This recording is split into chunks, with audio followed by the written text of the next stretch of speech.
Hello folks, welcome back to the channel. Thank you very much for joining me once again. You are always most welcome. Well, it's March and I'm back. Well, back from the dead it feels like. I seem to have been spending quite a lot of my recent videos giving you health updates, and you won't believe this actually, but many of you will be aware that I went to the Nantwich Universal Model Show a couple of weeks ago, and it was the 25th of February, in fact. And I had a great old time there. I've actually joined the South Cheshire Military Modelling Club, and I also worked helping them set out some of the show in terms of tables and chairs, and there's so much work has to be done. It's quite an eye-opener, to be honest with you.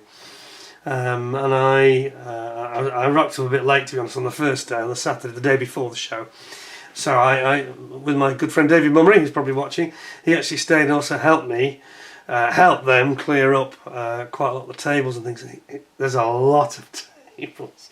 I mean, this is a school, a Melbank school in Cheshire, in Nantwich, and yeah, you have to put it all back, you know, and we have this huge hall, sports hall, and there are hundreds of tables, you know. It's just incredible. So these guys in this club, I've got to say, do a wonderful job, and the reasons I joined them, I've been so impressed with their work over the years, and they've been running this show for many years. I went to it, I don't know, 30 years ago, back in 91, 92, when it was at Oakley Centre in Crewe. Great club, very hard working guys, and you know, the revenue that they generate from this big event pretty much finances them and enables them to give a lot of money to charity. So they're a really good bunch of guys. So I'm very pleased to be part of their merry band. And it was, I was a bit knackered though on the Sunday. I was thinking, I'm glad I didn't actually put the tables out and put them back, because I was bushed.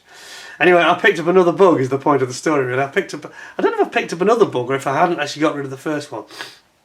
But I've been ill again for another 7-10 days. Well, basically since, no, that's an exaggeration, 7 days. But I've definitely picked up another bug or had a relapse or something, because I've had this bad chest again, you know, really struggling with it. The only thing I didn't have this time, I didn't have the sore throat or the gummed up bright red Tony Blair, New Labour eyes, or whatever you want to call them, devil eyes. Some of you might remember that. I'll get into politics, but New Labour, New Danger, and they had this, it was a Conservative poster years ago, 97 election, and they had these burning red eyes, making Tony Blair look like the devil. Yeah, anyway, change the subject. So, I'm not been very well, so.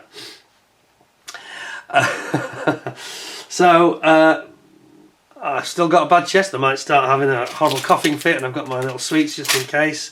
So I just wanted to have a little update with you, because many of you will have seen my ICM reviews last week, which were actually filmed in that gap when I was actually feeling okay. So I wasn't too bad. And then, you know, while you were watching those, I was actually slowly dying again. There's a lot of bugs going around this winter. We've had a very wet, strange winter that's kind of dragged on. Now it's quite cold, which I think is actually helping me a little bit, but I'm sure many of you have got the same problems or have been through it, or you know, maybe you haven't had it yet, but you might get it. There's some really horrible stuff going around. And again, it wasn't COVID. And a good friend of ours, one of my neighbours, he's got it as well. Exactly same symptoms that I had. He even had the gummed up eyes. Very horrible, that. Waking up in the middle of the night, it feels like somebody's used the cyano on your eyes and super glued your eyelids together. Horrible! Anyway, enough for medical stuff. That's not why you tuned in. How about an update to my rant about Eduard? There are a lot of you. I met people at the show, by the way. There was a lovely couple from Leicester. So if you're watching, you probably are. They'd actually been up to Manchester, and they only went to the show because they saw that I'd posted a notification about it the night before on my channel. So that was great that somebody actually went to the show just because I let them know about it. So I felt like I should have got commission, you know.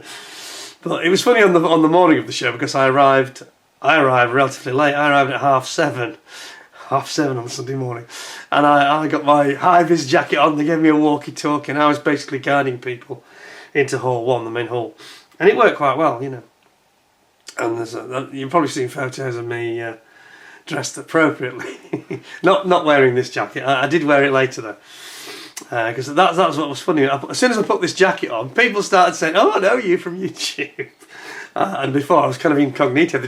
All they see is the yellow high vis. They don't really see the man. I don't think. It's just quite funny if you think about it. Anyway, but yeah, I'm just thinking that this couple met at lunchtime. I was with my friend David, and we were just grabbing a burger. And this lovely couple were chatting to us and saying, "Oh, I really enjoy your stuff. It's quite funny, you know. You make modelling seem quite good fun." Bit of humour and a bit of a rant as well. They like the rants. And I said, "Oh, I'm trying to get away from doing rants, you know." Anyway, so on that theme of rants, many of you will have seen my final rant, which is about the Eduard Zero, which is over my shoulder. You probably just saw. Now I have a confession to make. It's confession time. I may have to eat a chunk of humble pie here now. It turns out that I personally seem to have made mistake.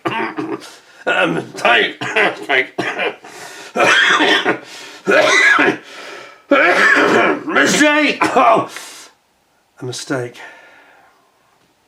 Yep, nobody's perfect, even the greatest amongst us. I don't think that my idol Ron Dennis would be very pleased with me about this, but what actually happened is, and I'm going to show you a photo if you just bear with me a second so you can understand where I'm coming from, what I'm talking about. Just bear with me 1 second because I do need to find this now. When I built the Zero, I'm going to show you this picture. I'll zoom you in for this so you can see exactly what I'm talking about. There was a lot of issues, as we know, and I highlighted them, and I've had a lot of interesting feedback. Some of it has been friendly, some of it has been not so friendly. Some of it, I'd say most of it agrees with me, but there's a very hardcore of Eduard supporters who just, I don't want to be making sweeping statements, but there are some that seem to have just closed their mind completely and don't want to hear it. Claim I've got no skill. I've had several comments saying you've got no skill. That's why you can't build this. Well, we'll get into that in a second. Let's have a look at where I've gone wrong. I'll confess my sins first, and then we'll talk about Eduard in a second. So look at my undercarriage here.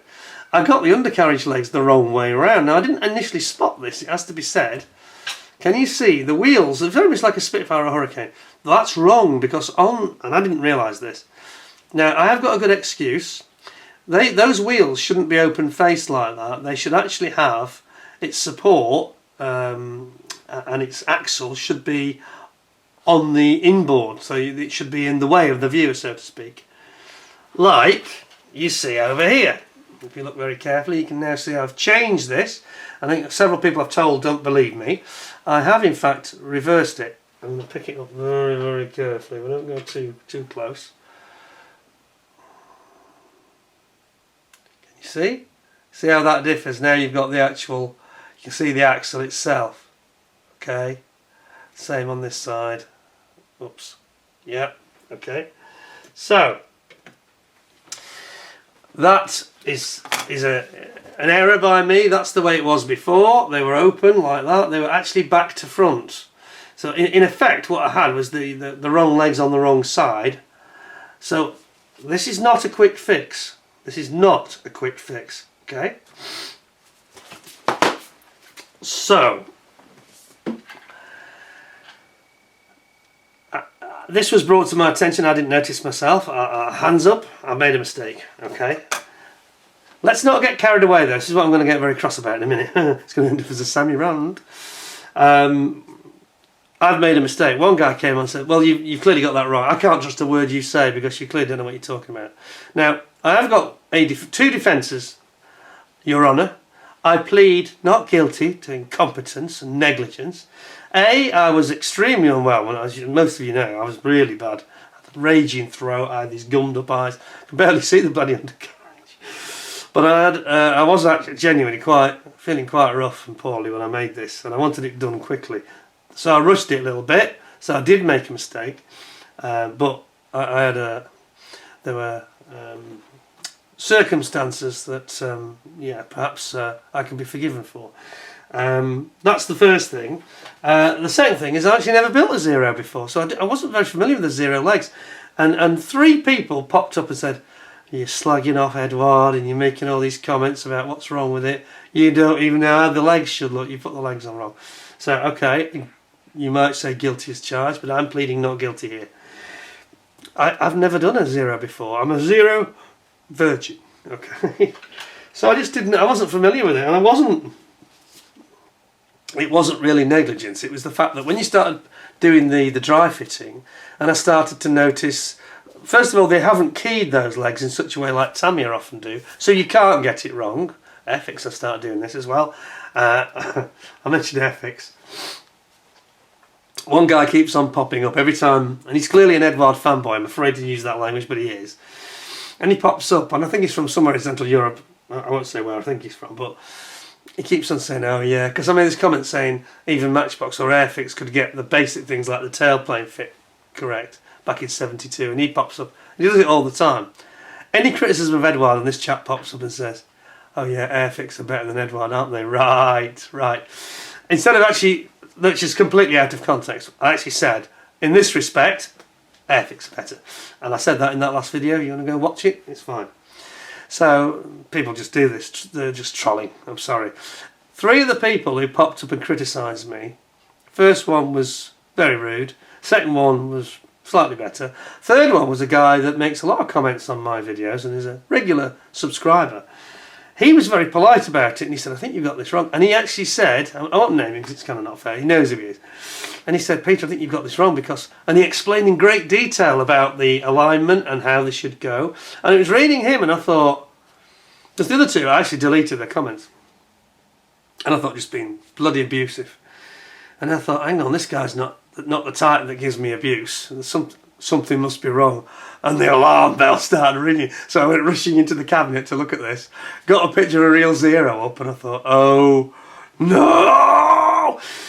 Now, there's 2 ways that people react to situations like this.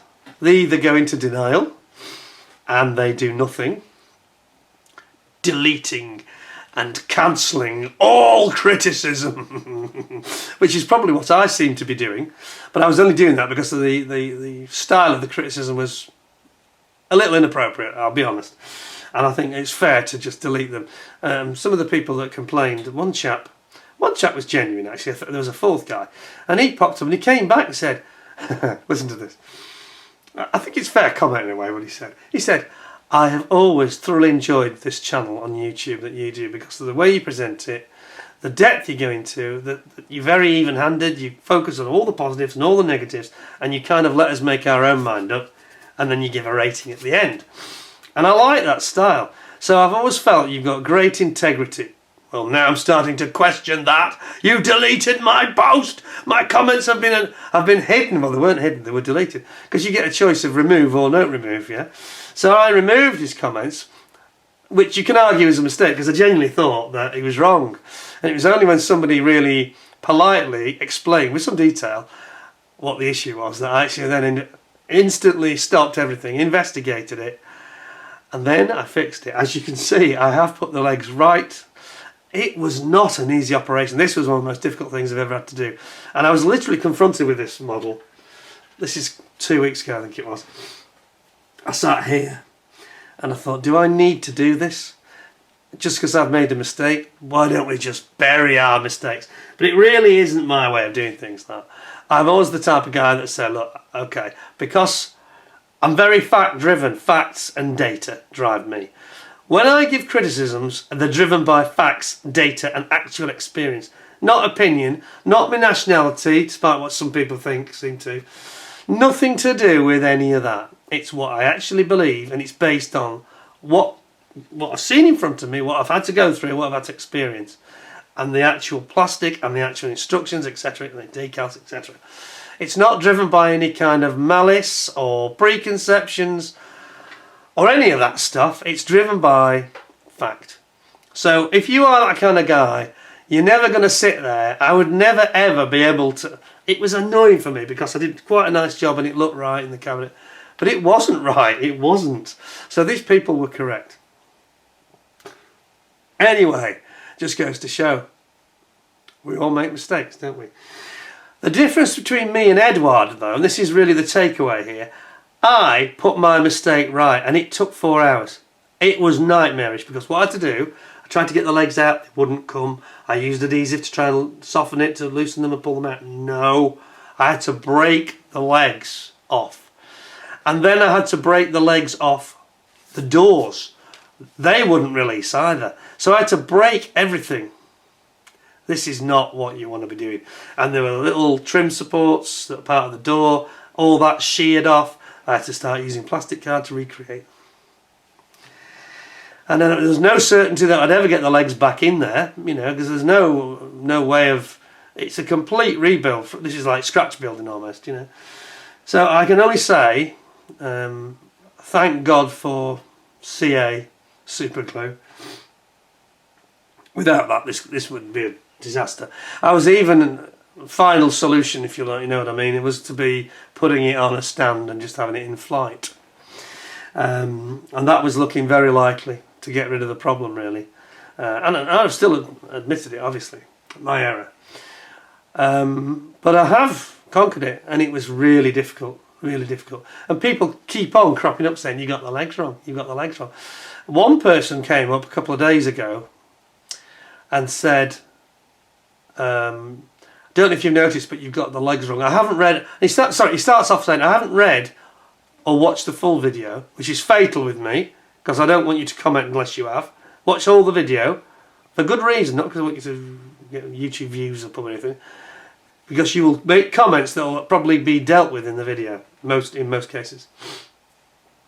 This person said, I haven't watched most all the video, and I haven't read the comments. I thought, well, that's it then. And he gets this diatribe about how I was against Eduard and all that, and I just deleted this post because I'm sorry, you destroyed your credibility with your first sentence, okay? Don't even go there. I have corrected my mistake, and this is a big thing, I think, for anybody. If you're true to yourself and you are based on truth and honesty and integrity, which I am, you have to go back and you have to put it right. You have to do the right thing, okay? This is basic values and ethics, really. So there's no way I could have lived with that anymore, now knowing it was wrong in my cabinet. Always saying, you got it wrong, look at how bad I am, you know it's nothing like a real zero, you failed, you have failed. No, I couldn't live with that, I couldn't live with it. So I had to do it. And it was I sweating? Jeez. I had to, there was atonement here and penance being paid. Anyway, I got it done. Here's the thing though, here's the thing. I have here the much criticised instructions. I've been through it a couple of times now I've had this experience, chastisement, eating humble pie, whatever you want to call it. But most of what I've written here still applies. When I say most, nearly all of it, apart from the fact I put them back to front. The only thing I really missed was this bit, really. I missed the relative position of the... Let me zoom in eventually. I missed here the relative position of the axle, because I say I wasn't very well. My eyes were literally bright red and my eyes were weeping. I really struggled, and other excuses. But the fact remains, poor fit is true. The weakness is true. They don't go together well. When you've got these... obviously you've got your, here, you've got your spigot that goes into the hole in the actual wheel itself, the wheel hub. Again, the criticism I made of this kit, I'm afraid it still stands. There is no escape for Eduard just because I made a small error. They made a whole bunch of errors. The tolerances are terrible. So you end up with a big slack fit on something that's critical like the undercarriage leg. So you've got a hole that's too big for the actual little spigot that's going in it. Only by maybe 0.5 millimetre, but that's enormous at this. On something like that, that's enormous at this level. All the other criticisms about bad fit, I stand by every one of them. Every single criticism that I did in the video that's written in this book about the wing fit, about this astonishing bad fit on the tailplanes. Now here's the thing, some of you are going to be shouting at the screen saying, mine was absolutely fine. I've had loads of you come back and say, mine was absolutely fine. I'm going to speak the truth here now. When I was at the Nantwich show, and by the way, what I'm going to tell you, I had witnesses for this, several. I think David was with me at some of these conversations. Before I met up with David on the first day, there was the Wrexham IPMS club, model club. And there was a gentleman there, older Welsh chap, who'd done the most beautiful pair of Zeros in flight, flying over, like high level, flying over Oahu Islands. He'd done it really well. And I was attracted to it. I'll show you the photo. Let me show you the photo so you know what I'm talking about. And then if he is watching, well, he won't be, I don't think, but you'll know what I'm talking about, because I think this is actually valid. Now, this is going to be, quite an important point I'm going to make here. You can find it. Here it is. Here's the photo I'm talking about. Zoom you in. This is the Wrexham Model Club, and a very beautiful pair of Zeros indeed. And in fact, he's even got pretty much the same scheme as me, I think, pretty much, on the right one. Now, here's the thing. I went up to this gentleman and I said, "What a beautiful pair of Eduard Zeros." They are Eduard. He said, "Yes." And I said, "Can I ask you something? Did you have any problems with the kit when you built it?" And he said, "Oh, as a matter of fact, I did." He said, "One was worse than the other," which is interesting because I only built one of my two, so I don't know which was the worst. I hope it was mine. Because the other one's worse than that. Jeez. He said, I said, "What were the problems you had?" And he had, "Oh, I had problems with the fit of the wings, which seemed to be too big on the top." Does this sound familiar? He had problems getting the tails to go in. He said in the end he just put loads of glue in there and forced them and melted them in basically, whereas I trimmed and rubbed them down. This is where the actual slot is too small for the spigot that goes in it when you slide the tail planes in. And I said to him, I said, "Do you recognise me? Have we met before?" And he said, No, son, I don't think I've ever met you before." He said, "It's very interesting to hear that you've had the same trouble." I said, "Well, I've got a YouTube channel and I've been talking about these problems." I said, "And I've got people saying there's nothing wrong with it." He said, "Oh, no, I didn't enjoy it that much. It wasn't one of their better kits." And I said, "Well, no, that's exactly what I thought as well." So that was the first person I spoke to. The second person I spoke to was on one of the trade stands, and I've forgotten the name of the trade stand, but they were at the very far back of the hall, next to the lady who was doing the decon masks and paint masks. Lovely chap, and he was selling loads of Eduard kits.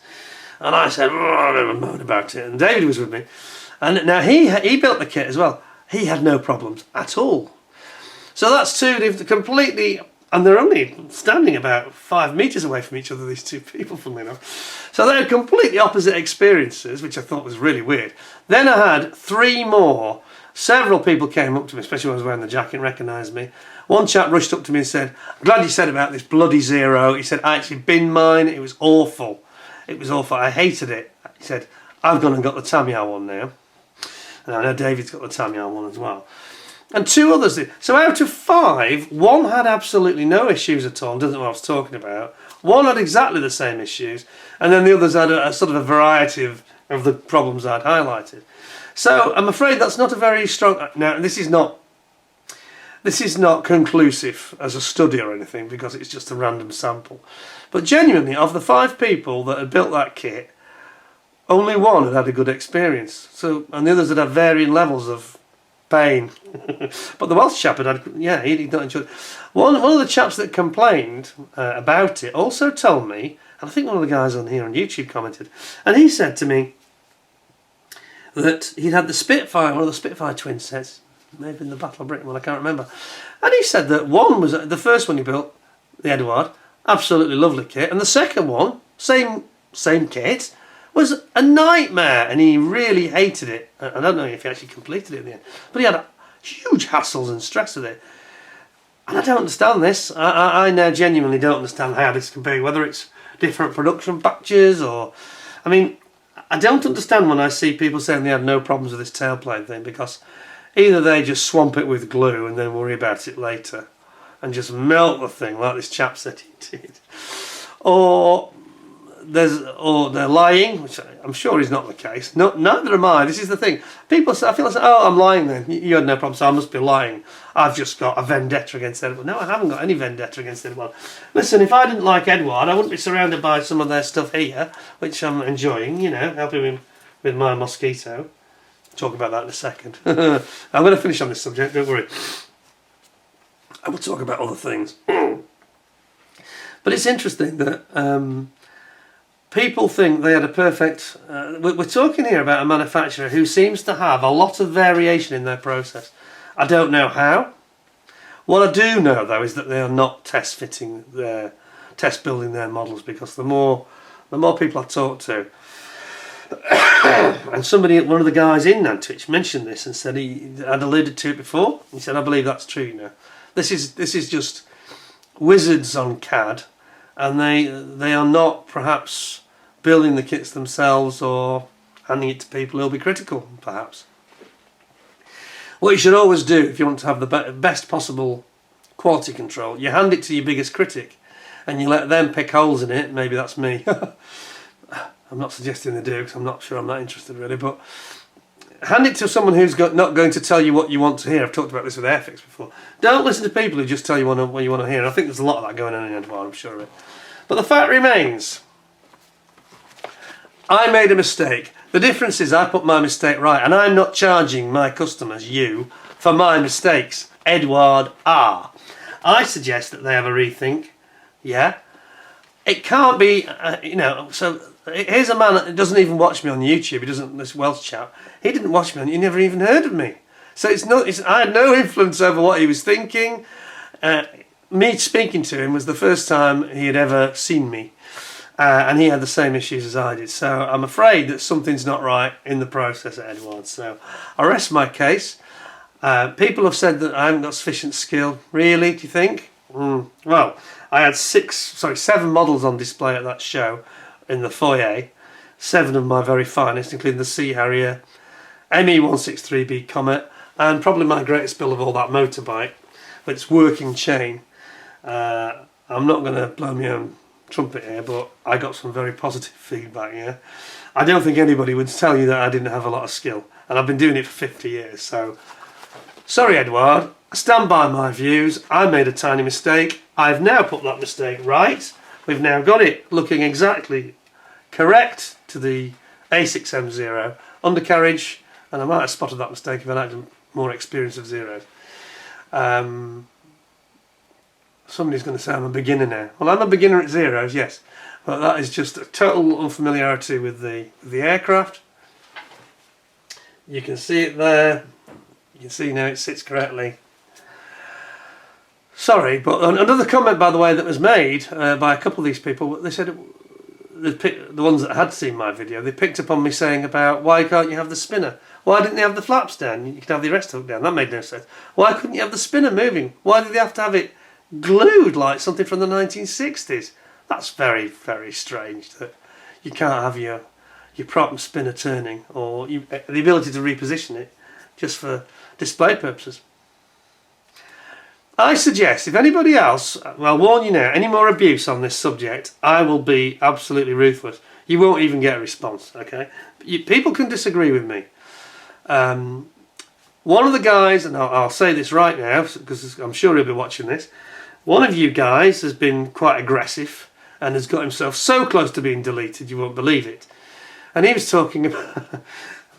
But hear me out. He was talking about the connection points, which I am very unhappy with. And he popped up and said well, I was at the show, funnily enough, and he came up and said, this Mosquito that you're building, which I've only just started, because I've been so busy with this show and also work this week, and being ill. And he said, this has got 18 of those twin axis contact points for the sprue, where it touches the part that you're not going to like. And he said, so... you have a choice. You can either go on and apologise to Eduard, or you can have a rant against Tamiya. Which will it be? Now, you can argue that he's got a point there. So I went and looked at it, and he's actually right, factually right. Something that I'd missed when I did the review, if I'm honest, because, you know, you're looking at so many things, you've got so many things to talk about. However, and this is fact, and anybody can go look at this and check it themselves, the the ones that Eduard do are really thick in both dimensions, sort of all 3 dimensions, I should say. Whereas the ones that are on this Mosquito are very tiny. And now that doesn't mean they're okay. I'm not happy. I was cross when I found this. Cross that I'd missed it back in 2-3 years ago. And very cross that Tamiya have done it. So I started investigating, looking at other things Tamiya have done, looking at the more recent stuff. Well, I'm glad to say that I think they were copying each other a bit here. Because Tamiya seem to have dropped it on a lot of the modern kits, like the new ones, like the F-35, doesn't have it. Then this guy came back and said, I think you'll find it's there for necessity. Here we go. Somebody who's got a real bee in his bonnet about something. Hasn't done enough research, I don't think. And he said, you'll find that even Zokimura do this. Yeah, and again, it was around that time when they were all copying each other for some reason. Probably because it's Chinese injection moulding. It'll be some trend there. And yeah, there may be 1 or 2 Zokimura kits. But the latest ones don't have it. The new Focke-Wulf 90 does not have this stupid sprue attachment point. Neither does Tamiya's F-35, the latest kits. So I've put that down. And I said to him, any more veiled insults about lack of skill and all this. I said, any more veiled insults, you're just going to get cancelled. So let's just stop this conversation. So I hope he doesn't come back, because your comments won't be visible unless you want to apologise. I have done the right thing in this conversation. I have done everything correctly now. I've recognised that I made a mistake. I've corrected it, and I've told you about it. Now that's what an honest person does if they make a mistake. Now I want to see Eduard do the same thing. About their stupid decals, about their stupid sprue contact points, and about some of this poor quality control and lack of proper test building of their kits. Over to you, Eduard. Right, enough of that subject, because I've had a bellyful of it. Now then, let's talk about, because it sounded like I was having a rant there, and I'm sure I said it was supposed to be rant free, but there we go. It had to be said. In fact, I'm going to move my zero so it doesn't get clouted, and I've got to be honest, it's more delicate than it ever was because of that breaking of the legs job, which didn't help things at all. I'm just going to move those out of the way. There we go. Right, sorry about that. I'm back. And breathe. So, let's talk about what's coming up soon for March update. So, as you've probably all seen in the background, something very interesting. We have got the Takom Berlin Flak Tower, the Zoogarten Tower G. Now this is a very interesting subject. This is actually loaned to me by my good friend David. We'll be doing a review on this very soon. The unfortunate thing about this particular flak tower, an amazing structure, is absolutely incredible. This particular one, though, was in the zoological garden at near Charlottenburg in West End of Berlin. Unfortunately, this is one of the ones that was very imposing and dominating. You see how big it is. It's a huge structure, you know. And it was very, very well built. And the British Army, after the end of the war, because this was in the British sector, British Army blew it up with, I don't know, 10,000 tons of TNT, I think it was. And it didn't work. It just collapsed it a bit, you know. They had a hell of a job. I think they had 3 attempts at demolishing it. I think they had 2 attempts with Amatol TNT, and then the 3rd attempt, I think they just went about it literally with, you know, smashing it with a ball and basically manually drilling it and trying to destroy that. So this structure was very strong. On the site of that now, it's basically where the kind of zoo entrance is. They've got a new building there on the very site. And if you look very carefully on Google Earth, you can kind of see the rough shape of it still there, the outline. But it's going to be a very interesting subject, so that's something we're going to have a look at hopefully this month. That's the first one. We're also going to be looking at lots of new kits from ICM, of course. We've also got another one that David's loaned us, which looks very interesting. From the golden age of British jets. And there's a programme on TV at the moment, Cold War Hot Jets, which is a new version of that series with James Holland. Here we've got Cobra Wings, made in the Ukraine, of course, like ICM. So that's going to be quite an interesting subject for us to have a look at. Something a bit different from the say, the golden era of the sort of last era when Britain led the world in terms of technology. Probably sort of got rid of our aircraft industry. Then I have Matchbox March is with us. Some people take part in this pagan festival and build original Matchbox kits, and I get very, very cross about this. I know you'll think it's a joke, but I actually do get quite stressed by it, especially if I see original issue boxes being used. I saw somebody building one, a Hawk, the other day. However, he bought it second hand and somebody had already started it and messed about with it, so my initial anger, and he was in the same forum I remember of, my anger with him soon subsided and he got a wave of forgiveness. But I don't like it. I don't like it. Anyway, we've got the Voodoo, the F-101F. Very interesting aircraft. It's a kit I've never had before. This is David's kit. Now I have to be honest with you, this box has seen better days. I normally pride myself in my own collection of having mint boxes, but it's playing with some presents, this is, and it's going to be quite something to review, I think. Whoa! What was that? Something just sounded like it fell off. Oh! Yes, it just fell out of the box. I picked one of the tailplanes. Careful, I'm losing anything. Anyway, there we go. So that's going to be quite interesting for us to have a look at, coming very soon. Meanwhile, excuse me. Oh boy. We also have, don't worry David, any germs that I've got, they'll be dead by the time you get these kits back. And you wonder why I wear gloves, because I'm the undead. Actually, I really am the undead. I don't know if any of you, some of you will have heard the other week, when I had my first nasty chest infection, I got a letter to my wife passing on condolences for my death. Now, I'm not joking, this is real. I'm not sure if it's the Eduard fans that have got at my pension company or what. Anyway, yeah, they actually thought I was dead. So I'm looking very healthy, all things considered. Anyway, back to David's model. He's loaned me the special hobby 72nd scale Thunder Streak. Now, what a plane this is! I mean, this thing's like it's like a bullet, isn't it? Quite looking forward to seeing this. So that's going to be another review coming up this month. Something else for you to look forward to. And then, of course, we're going to be updating on the Mosquito. Now, the Mosquito, as I mentioned, really, I haven't done much with it, if we're being truthful about it, because I was genuinely very busy at the show since I've started it, officially started it. I've literally got to the stage, I'm just about to spray the seat. Actually, I've got the seat here, and I'm working on the dilemma of, do I use the Eduard photo etch, the zoom kit, which has got these rather nice, let's be honest, they are rather spiffing instruments, including that lovely radio, or do I do the Tamiya one? Now, the Tamiya set and this aircraft and this model, they do it rather well, a bit better than cut above the norm. So what I may do is I'll probably use a combination, in truth.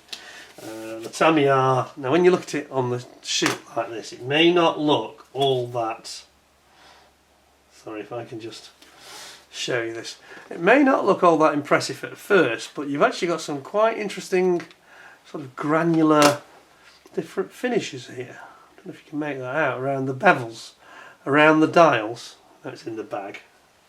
Just dig it out of the bag, shouldn't I really? In a second, let's do that.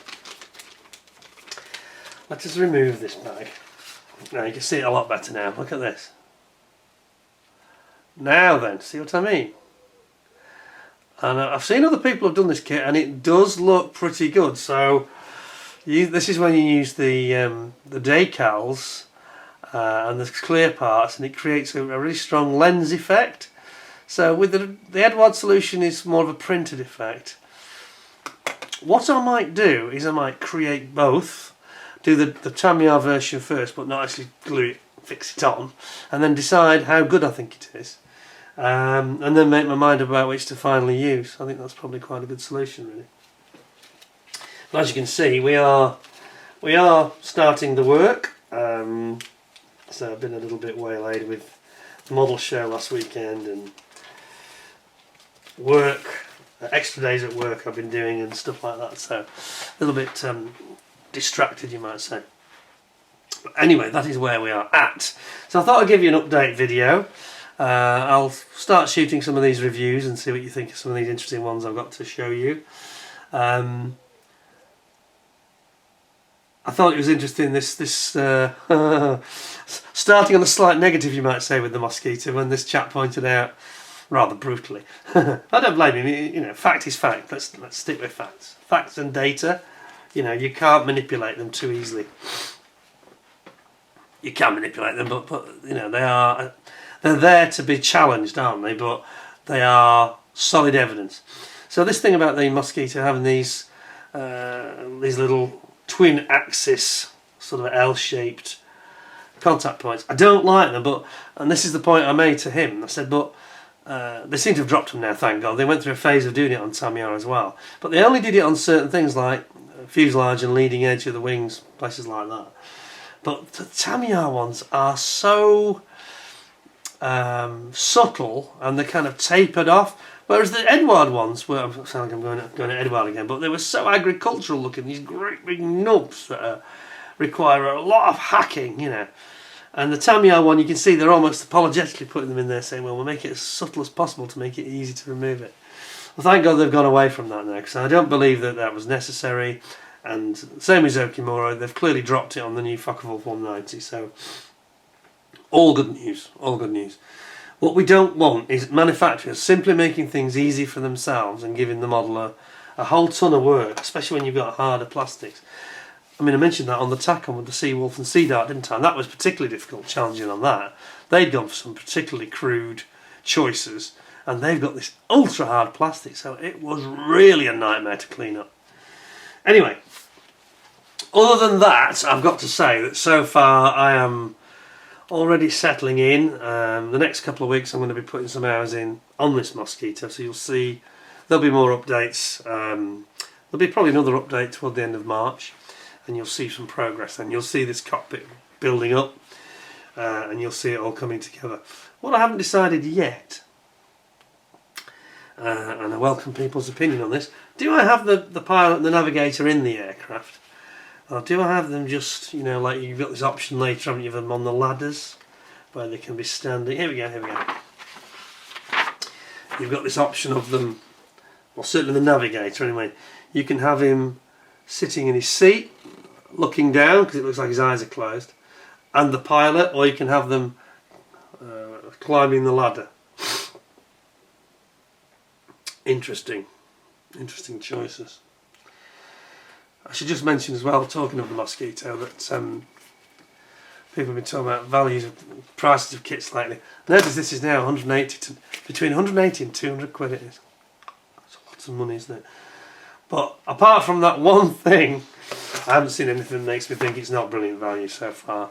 The clean-up is quite straightforward, the plastic is just right, and of course, already just having glued a handful of parts together, things are just going into place as they should. You know, they've clearly been tested, engineered properly, so it's very, very nice. So I've got to decide whether my pilot's sitting or not, or whether to have my seat belts just draped on the seats.